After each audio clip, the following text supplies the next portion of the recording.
McMurray, Biffle, Montoya, and Harvick. On the outside, Stewart, Jr., Reagan, Rudiman. Who's going to win it? Green-white checker. Here we go. Green flag in the air. They get a little bit of an advantage. That inside does not much. You know, the other thing he may have considered, Larry, look who's the third car in line. His teammate. And it is the inside line that goes. And they just slid up in front of Tony Stewart in the 14 and Junior in the 88. That's what they needed to do. Protect the bottom and then slide up through 1 and 2. I'm almost certain McMurray knew that Biffle would go wherever he went. He wasn't so sure about Junior or Tony Stewart. Drag race. Down the back straightaway. Now it's cat and mouse. Who's going to go? Who's going to go where? If the leader takes the white flag under green, the next flag will end the race. Oh, around goes Newman. Newman up into Logano. 5 cars into the wall. 7. Caution. Caution is out. The race is not complete. Not complete. Had to get to the white flag to be complete. What did we say 30 laps ago? You said, Darrell, not sure if you want to be around Ryan Newman. His luck here is not very good. And no disrespect to him as a driver. Not at all. He is just snake bit on these restrictor plate tracks. That's his second car of the weekend. Keselowski, last year's winner in the 12. Elliott Sadler in the 19, who's come across on his roof here a few times. Joey Logano, last year's Rookie of the Year. And here is Marcus Ambrose climbing out. And look at Bobby Labonte's car.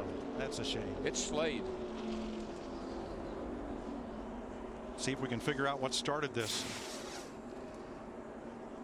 Labonte up high, 4 wide. 4 wide is usually not a very good thing. The 20 car of Logano gets into the back of Ryan Newman, and the 39 started this whole mess. I almost wonder if the 39 of Newman didn't say, oh, we're 4 wide, and maybe even eased out the throttle a little bit.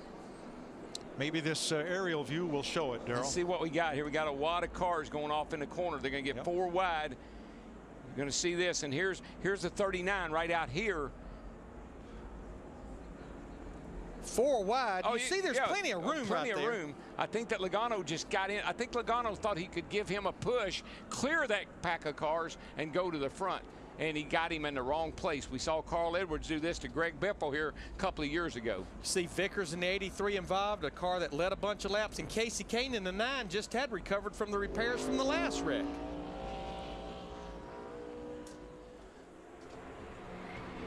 Tell you what, that's a hard lick on some of those cars. So many times, you know, we kind of slow things down so we can see what the fans at home and everybody can see what's going on. When it's real time, it's real violent. Riding with Jimmy Johnson.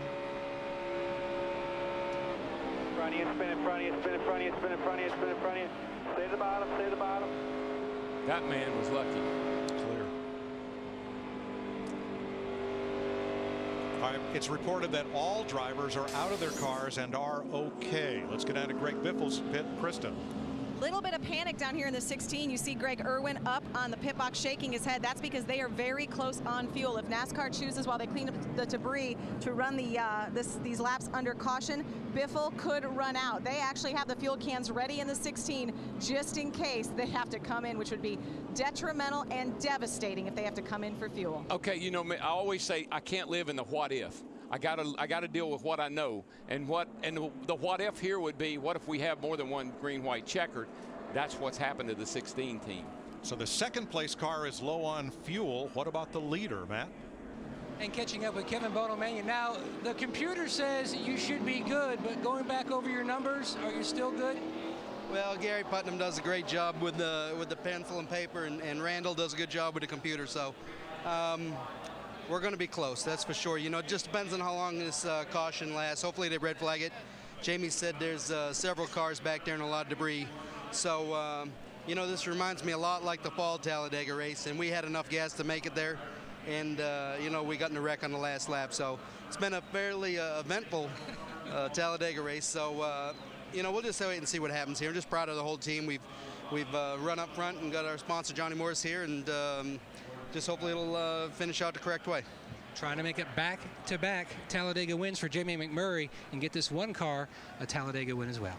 Thanks, Matt. Let's have another look, Darrell, and take a look at Ryan Newman and Joey Logano as we work through this here, the 39 and the 20. Yeah, they come here. They come into the corner. You can see them up here high, and I guess that Logano in the 20, this orange car right here, I'm guessing he got into the back of the 39, but daggone if it didn't look like the 39 was kicking up a lot of dust and getting mighty loose before they made contact. The back of his car definitely looked yawed out before they even turned into that corner. So I'm not so sure. I wouldn't want to place any blame on Joey Logano in the 20 car right there until I saw that more and hear from the drivers. But you know, Mike, just to follow up on talking to Kevin Manion, right now, as we are still under caution, it doesn't look like we're going to get the one to go.